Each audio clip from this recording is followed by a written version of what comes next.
The concluding section of the priorities, section 15 as I call.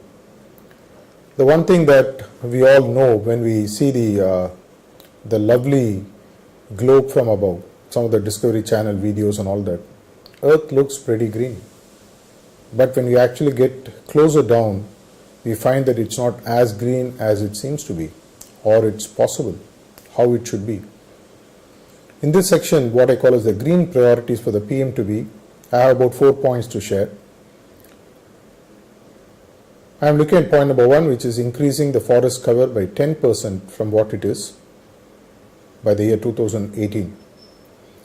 According to the world standards, it's expected that every country to maintain a reasonably a green priority, a green balance, must have at least 33% of their land as part of the green cover. Fortunately for India, in spite of the depletion that has happened, we are still at a reasonably acceptable rate of 23.68% according to a recent report that I read. Hence, looking at working at increasing the cover to 33% in the next 5 years or so is surely a doable point. The second one, which is extremely essential from a global perspective for India, though India per se is reasonably good in what we call as the carbon emissions or the CO2 emissions. We need to work at cutting back our greenhouse gas emissions by about 50% of the current levels of 2014 by the year 2018.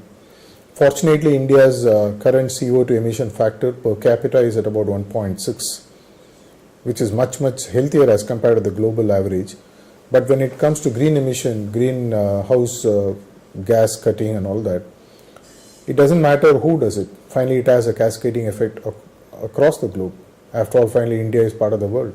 We need to look at cutting this by half at least and bringing it down to about 0.8% or 0.8 as a factor on the CO2 emission per capita. It has been estimated that the current level of solar and clean alternate power generation is pretty low in India. I am given to understand it is in single digits. If we really are serious about creating a good alternate power arrangement without depleting the weak resources that we have, and that's what the entire world has as a challenge, we must look at converting our total power consumption and the source of creating this power through solar or other clean alternate arrangements must be 40% or more of the total power requirements that India would have by 2018. Currently, I understand that this is about between 10 and 12%, and we have a long way to go. How do we do this? We need to look at investing at least 2% of India's GDP on R&D for alternate power solutions, and we must find ways in which we can actually. I was recently amazed to find that some of the Indians who have gone and settled abroad have made some fascinating discoveries in producing alternate fuels, alternate powers, which are pretty inexpensive.